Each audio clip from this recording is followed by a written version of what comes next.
علیہ السلام ایک میدان میں تشریف رکھتے ہیں.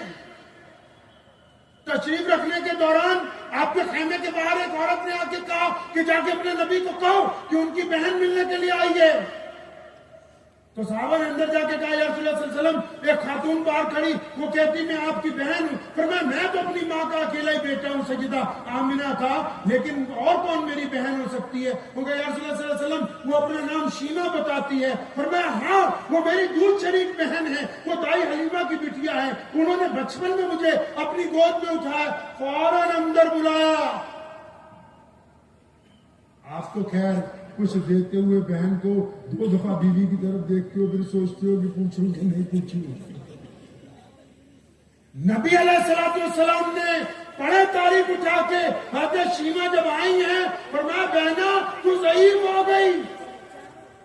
حضرت شیما رضی اللہ تعالیٰ عنہ نے بچپن میں نبی علیہ السلام کو اپنی گود میں اٹھایا ہے.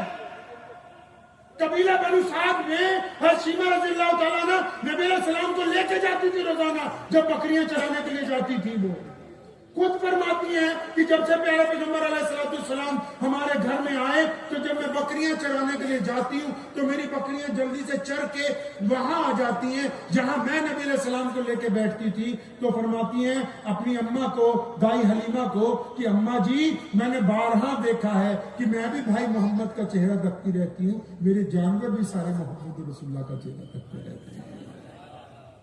شیما آئی رضی اللہ تعالیٰ عنہ, فرمایا بہت بوڑھی ہو گئی ہو, میرے گھر میں رہو, میں تمہیں یہاں گھر ڈال کے دوں گا اور خادمہ لگا دوں گا. فرمایا نہیں یا رسول اللہ صلی اللہ علیہ وسلم میرے قبیلے کے کچھ کہتی ہیں. فرمایا وہ ابھی رہا کر دیے جائیں گے. شیما کو لاد کے بھیجا تاکہ بہن گھر آئی ہے, قیامت تک کے بھائیوں کو یہ بتانا ہے کہ جب بہنیں گھر آ جائیں تو لوگوں سے مشورہ نہیں کیا کرتے, اپنی حق سے بڑھ کر ان کو دیا جائے.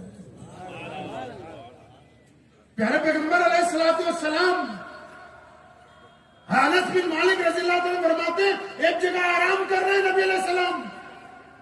فرماتے ہیں جنگ کے موقع سے ہم واپس آ رہے تھے, نبی علیہ السلام آرام کر رہے تھے. فرماتے میں نے خود دیکھا کہ وہ درخت وہاں سے اٹھا, وہ اپنی جڑوں سمیت نکلا, نبی علیہ السلام سو رہے ہیں, پیارے پیغمبر علیہ السلام کے بالکل سامنے آیا اور اس نے نبی علیہ السلام کے سامنے کچھ وقت گزارا. اس کے بعد پھر واپس گھسٹتا ہوا اسی جگہ واپس پیوست ہو گیا. فرماتے ہیں جب پیارے نبی علیہ السلام کی آنکھ کھلی, میں نے کہا یا رسول اللہ صلی اللہ علیہ وسلم آج تو عجیب بات میں نے دیکھی. فرمایا میرے بیٹے انس کیا دیکھا؟ فرمایا یا رسول اللہ وہ جو درخت ہے نا وہ اپنی جگہ سے اکھڑا تھا, وہ چلتا ہوا یہاں تک آیا, آپ کے قریب سرانے کھڑا رہا, پھر واپس چلا گیا. فرمایا ہاں اس نے میرے رب سے اجازت لی تھی مجھے سلام پیش کرنے کے لیے, وہ میرے رب سے پوچھ کے آیا. نبی علیہ السلام مسجد نبی صلی اللہ علیہ وسلم میں تشریف فرما, ایک غیر مسلم آ گیا, اس نے آ کے آواز لگائی کہ اللہ کے نبی کچھ کھانے کے لیے دیجیے. اب نبی علیہ السلام خود فاقے سے ہیں لیکن حکم جاری کر دیا کہ مہمان ہے, سائل ہے, جو رسول اللہ کی چوکھٹ پر آ گیا بھوکا نہیں جائے. پھر ایک دفعہ ایک سائل آیا, اس نے آواز دی یا رسول اللہ صلی اللہ علیہ وسلم کپڑے دیجئے. نبی علیہ السلام کپڑے دیتے ہیں. ایک سائل آتا ہے غیر مسلم, انہوں نے آ کے کہا یا رسول اللہ مجھے سواری چاہیے. پیارے پیغمبر صلی اللہ علیہ وسلم اس کو سواری دیتے ہیں. جب ہر ایک آنے والے کو دیتے ہیں نا تو ان کو دیکھتے ہی دیکھتے ایک دن ایک صحابی آئے, انہوں نے آ کے کہا یا رسول اللہ صلی اللہ علیہ وسلم آج تو گھر میں کھانے کے لیے کچھ بھی نہیں. نبی علیہ السلام نے پوچھا کچھ تو ہوگا, کچھ تو ہوگا تمہارے پاس. فرمایا یا رسول اللہ کچھ بھی نہیں. فرمایا کچھ, کہا کچھ بھی نہیں. اب ان کے کندھے پہ ایک چادر تھی. نبی علیہ السلام نے فرمایا ہاں یہ چادر کس کی؟ یا رسول اللہ میری ہے. میلی چادر, پرانی چادر, پھٹی ہوئی. فرمایا بس یہی لاؤ. وہی چادر نبی علیہ السلام نے لی اور اس کو اٹھایا ہاتھ میں. فرمایا کون ہے جو اس چادر کی اچھی قیمت دے دے؟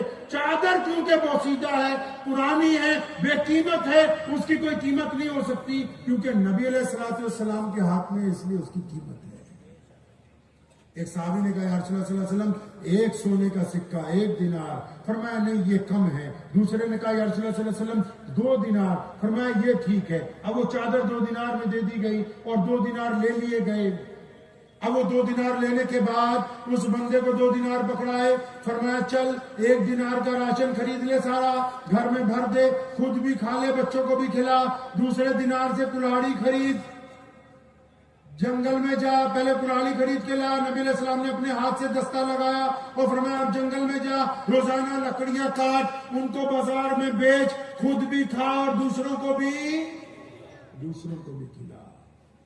ایسے ہی قصہ آپ جیسا کوئی، ہم جیسا کوئی مولوی ہوگا، آپ جیسا کوئی سننے والا ہوگا، جب اس نے سنا تو بھی رزق کا وعدہ اللہ نے کر رکھا ہے۔ حضرت ہمارے یہاں مالوا میں پنجابی کی قصہ مشہور ہے، ایک بندہ نا جمعے کی نماز پڑھن گیا، سمجھ آ رہی تھوڑی سی نہیں؟ جمعے کی نماز پڑھن گیا تو مولوی صاحب تقریر کر رہے تھے، محترم صاحب تقریر کر رہے تھے کہ بھئی اللہ نے رزق کا وعدہ کر رکھا ہے، ہر حال میں ملے گا، روٹی کی فکر نہیں کرنی۔ اب اس نے مولانا صاحب کی تقریر جب سنی تو گھر پہنچ گیا، اپنی اماں کو کہنے لگا میں تو آج سے روٹی نہیں کھاؤں گا۔ کیا ہوا بیٹا؟ فرمایا اللہ نے وعدہ کر رکھا ہے نا روٹی کا، بس اللہ تعالیٰ کھلائے گا تو کھاؤں گا، میں نہیں کھاتا۔ اب ماں نے بڑی منت کی اس کی، کھا لے، کہتا میں نہیں کھاؤں گا۔ اب ماں سے ضد کر کے جنگل میں یعنی کھیت میں چلا گیا، اپنے وہاں جا کے لیٹ گیا۔ اب وہ مولوی صاحب کی تقریر دماغ میں آ رہی کہ اللہ نے رزق کا وعدہ کر رکھا ہے، اللہ نے کہا ہے کہ ہم کھانا کھلائیں گے۔ اب وہ کہا بس بھئی آج تو دیکھنا ہے اللہ کیسے کھانا کھلاتے ہیں۔ اب ادھر ماں بڑی فکر مند ہے، مائیں تو بڑی فکر مند ہوتی ہیں۔ اب اس نے کیا کیا، اس نے کہا بیٹے کو پتہ نہیں کیا ہو گیا، اس نے 5-10 پراٹھے بنائے، تھوڑا گوشت بنایا اور وہ پیک کر کے گٹھری بنا کے کھیت میں پہنچ گئی۔ اس کے سرانے بیٹا کھا، کہ میں نہیں کھاتا، بس اللہ کھلائے گا تو کھاؤں گا۔ اور بڑی حیران ہے تو آگے تنگ آ کے اسے اپنے بھی کام کرنے، وہ گھر کو چلی گئی، یہ وہیں لیٹا ہوا ہے اس انتظار میں کہ اللہ کھانا کھلائیں گے۔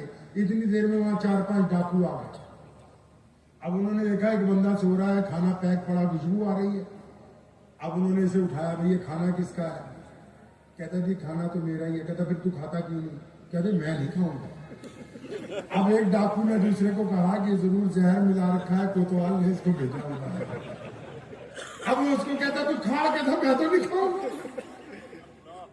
اب اس ڈاکو نے کہا جب یہ کھا ہی نہیں رہا تھا، اس نے 4-5 رپٹ مارے زور سے، کھا ہمارے سامنے۔ تو اس نے جب ایک پراٹھا کھایا تو باقی ڈاکو کھا گئے۔ اب یہ اگلے جمعے کا انتظار کرنے لگے۔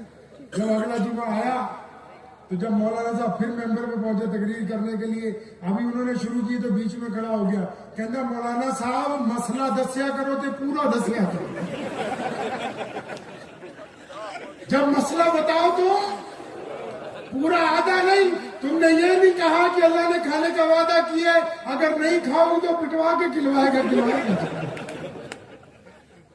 تو ایسا ہی ایک بندہ، اب وہ جنگل میں جا رہا تھا، اس نے ایک لومڑی دیکھی، مسلمان تھا، تو اس نے کہا لومڑی کو تو پولیو ہوا اپائش ہے، یہ جاننا کھانا کیسے کھاتی ہے؟ وہ درخت پہ چڑھ کے بیٹھ گیا۔ کچھ دیر بعد شام جب ڈھلی، ایک شیر آیا شکار لے کے، اس نے لومڑی کے پاس بیٹھ کے شکار کھایا، باقی لومڑی کو دے گیا۔ تو اس کو یہ یاد آ گیا کہ بس اللہ نے رزق کا وعدہ کر رکھا ہے۔ وہ بھی گھر پہنچ کے اپنی بیوی بچوں کو کہتا ہے آج سے میاں صاحب کام پہ نہیں جائیں گے، آج سے کام پہ نہیں جائیں گے۔ ہم تو جنگل میں بھی دیکھ کے آئے کہ اللہ تعالیٰ پائج لومڑی کو بھی کھلا رہا ہے، ہم تو گھر میں بیٹھ کے اللہ اللہ کریں گے۔ وہ شکر ہے کہ اچانک مولانا عبدالستار صاحب مفتی صاحب وہاں سے گزرے، اچانک اندور کے کچھ علماء گزرے، محلے والوں کا حضرت یہ گھر پہ ہی بیٹھ گیا، بولتا ایسے کام پہ نہیں جاؤں گا۔ حضرت وہاں پہنچے، پوچھا بیٹا کیا ہوا؟ حضرت جنگل میں گیا، لومڑی کو دیکھا، وہ اپاہج ہے، شیر اس کے لیے کھانا کھانے آیا۔ تو حضرت نے کہا بیوقوف، اللہ نے تجھے دکھایا شیر بن شیر، خود بھی کھا دوسروں کو بھی کھلا۔ یہ محمد رسول اللہ کی سنت ہے۔ نبی علیہ السلام نے بھیک مانگنے سے منع کیا ہے۔ رسول اللہ کے دربار میں پوچھئے اپنے علماء سے، رسول اللہ صلی اللہ علیہ وسلم کے دربار میں جتنے سائل آئے ہیں جو ایمان والے نہیں تھے، کسی کو خالی نہیں لوٹایا۔ اور جب اپنا صحابی آیا، فرمایا یہ چادر لاؤ، اس کو بیچیں گے، اس کے 2 دینار ملیں گے، ایک سے کھانا دوسرے سے کلاڑی، کیونکہ ہم دنیا میں لوگوں کے ساتھ دکھ درد بانٹتے ہوئے خود بھی کھائیں گے، دنیا کو بھی کھلانے کے لیے موجود ہیں۔